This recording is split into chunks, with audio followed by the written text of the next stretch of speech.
조간 브리핑입니다.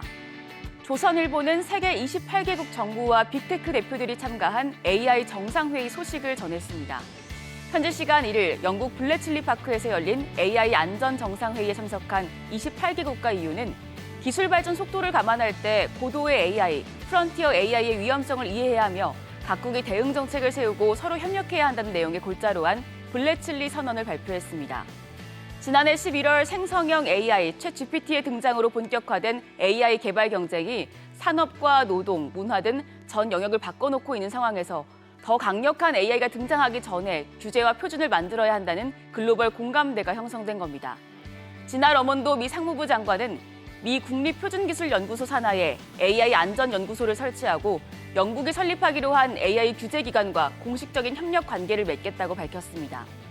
파이낸셜 타임스는 앞으로 AI 규제를 둘러싼 국가 간 주도권 경쟁도 거세질 것이라고 전망했습니다.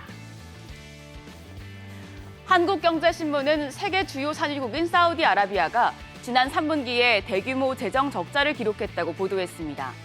사우디 재무부는 현지 시간 1일 3분기 358억 리알, 우리 돈 약 12조 8천억 원의 재정 적자를 냈다고 발표했습니다. 전 분기보다 적자 폭이 7배가량 늘었는데 국제유가 하락으로 세입이 지난해 같은 분기보다 18%나 줄어든 게 결정적이었습니다. 이 기간 석유 수출액은 1,470억 리알로 지난해 같은 분기 대비 36% 감소했습니다. 사우디가 재원을 확보하기 위해 원유 추가 감산에 나설 수 있다는 관측도 나옵니다. 동아일보는 2차 전지 쌍끌이 종목인 포스코그룹과 에코프로그룹이 시가총액이 최근 한 달간 22조 원 넘게 날아갔다고 보도했습니다. 이일 한국거래소에 따르면 포스코그룹 계열 상장사 6개사와 에코프로 계열 3개사의 이날 시가총액 합산액은 113조 9,283억 원으로 10월 초에 비해 22조 8,564억 원 감소했습니다.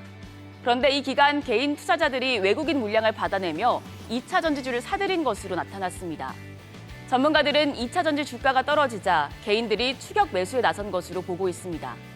하지만 글로벌 완성차 업체들이 내년 전기차 목표를 낮추면서 2차 전지 주가가 급락하자 개인들의 손실은 커진 상황입니다. 전문가들은 고금리 장기화 여파로 성장주에 대한 투자 심리가 위축되면서 2차 전지 주가가 추가로 하락할 가능성이 있다며 추격 매수는 자제할 필요가 있다고 조언했습니다. 동아일보는 초콜릿의 핵심 원료인 카카오 원두 가격이 44년 만에 최고 수준으로 올랐다고 보도했습니다.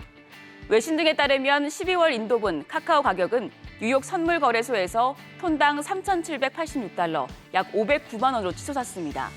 이는 1979년 1월 이후 최고 수준으로 국제 카카오 원두 가격은 올해 들어서만 40% 이상 올랐습니다. 국제 카카오 가격 상승은 동태평양 적도 부근 해수면 온도가 평상시보다 0.5도 이상 올라가는 엘니뇨로 인한 공급 부족 현상 때문입니다. 미국은 헬로윈 기간 수요까지 겹치며 2년 연속 두 자릿수 초콜릿 인플레이션을 겪고 있는데 국내에서도 초콜릿을 사용하는 과자와 케이크 등 관련 식품 가격이 줄 인상될 것이란 전망이 나옵니다. 마지막으로 경향신문은 이상기후가 계속되면서 농산물 가격이 폭등하고 있다고 보도했습니다. 지난달 소비자 물가는 전년 같은 기간에 비해 3.8% 올라 전월보다 상승률이 더 확대됐습니다. 이런 가운데 정부는 물가 상승의 원인으로 이상기후로 인한 농산물 가격 폭등을 꼽았습니다. 8월과 9월의 여름철 폭우와 폭염의 영향으로 작황이 나빴다면 지난달엔 환절기에 일교차가 유독 커져 농작물이 제때 출하되지 못했다는 겁니다. 지난달 농산물 가격은 전년 동월 대비 13.5% 오르면서 2021년 5월 이후 최대의 폭을 상승했습니다. 사과 가격이 1년 새 72.4%나 올랐고 생강이 65.4%, 복숭아가 47%, 상수 40.7%, 파가 24.6% 등 가격 상승률이 높았습니다. 정부는 다음 달부터 물가 상승세가 다소 진정될 것이라고 밝혔지만 지나치게 낙관적이라는 평가가 나옵니다.